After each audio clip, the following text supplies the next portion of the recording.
शेतकरी बांधवांनो नमस्कार। आजचा व्हिडिओ खूप खूप अति महत्त्वाचा आहे आणि सर्व शेतकऱ्यांनी हा व्हिडिओ पूर्ण बघितलाच पाहिजे। तर आज मी अशी खूप अनमोल माहिती तुम्हाला देणार आहे।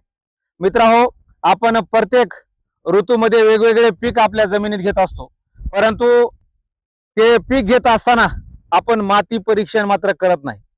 आपले वडील असतील, आजोबा असतील, त्यांनी सुद्धा या ऋतूमध्ये कोणते पीक घ्यायचे किंवा पावसाळ्यात कोणते घ्यायचे, हिवाळ्यात कोणते पीक घ्यायचे, पाणी असेल तर उन्हाळ्यात कोणते पीक घ्यायचे हे ठरलेलं असतं आणि त्याप्रमाणे आपण ते पीक लागवड करतो। परंतु कधी कधी आपल्या जमिनीचा पीएच कमी किंवा जास्त असतो, त्यामुळे आपल्या पिकाला आपण खूप प्रकारे खत टाकतो, फवारण्या करतो, तरी पण आपल्याला फायदा न होता पूर्ण तोटाच होतो।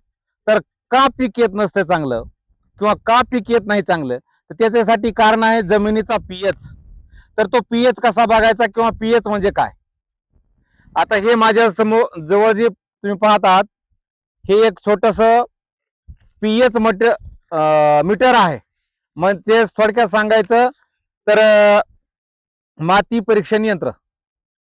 हे माती परीक्षण यंत्र कुठेही जायची गरज नाही आणि हे जर मीटर आपल्याकडे असेल तर अचूक पद्धतीने आपल्या जमिनीचा पीएच आपल्याला समजणार आहे। तर हे मशीन काम कसं करतं मी थोडक्यात सांगतो।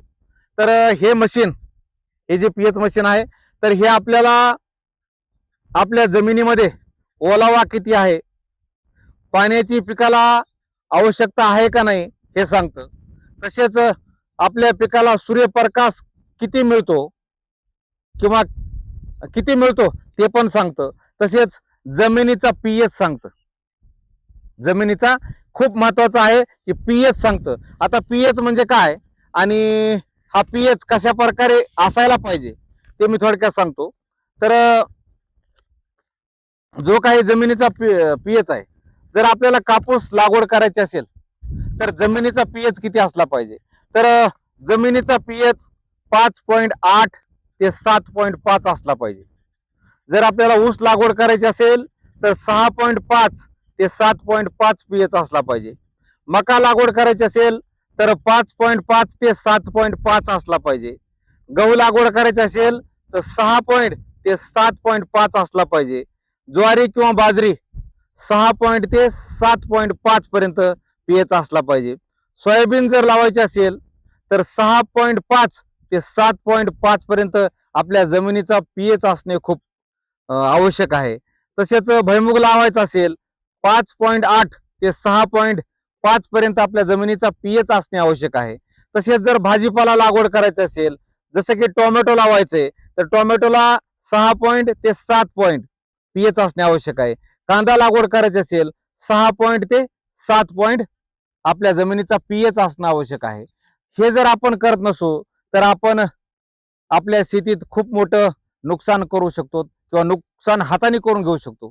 कारण हा पीएच बघितल्यानंतर कोणत्या कापसाला किंवा कोणत्या पिकाला किती पीएच जमिनीचा असणं आवश्यक आहे आणि या मीटरवरून आपल्या जमिनीचा पीएच कसा सुधारायचा किंवा पीएच वाढला असेल तर तो कसा कमी करायचा। तर जर आपण कमी जास्त केला तर नक्कीच आपलं कोणत्याही प्रकारचं पीक आपण जर लागवड केलं आणि तितक्याच प्रमाणे जर तो पीएच ठेवला तर अजिबात आपलं नुकसान होणार नाही। हा व्हिडिओ बोलत बोलत खूपच मोठा होत चाललेला आहे। मित्रांनो, ही छोटीशी जी मशीन तुम्हाला दिसते ती खूप महत्त्वाची मशीन आहे, प्रत्येक शेतकऱ्याकडे असायलाच हवी। आणि आज इथंच थांबतो आणि जाता जाता मित्रांनो एकच विनंती करतो की मी खूप महत्त्वाची अशी आपल्या सर्वांसाठी आवश्यक अशी माहिती मी या यूट्यूब चॅनलवरती अपलोड करत असतो। तर मित्रांनो, माझे हे यूट्यूब चॅनल नक्की फॉलो करायला, लाईक करा आणि सबस्क्राईब करायला विसरू नका। धन्यवाद।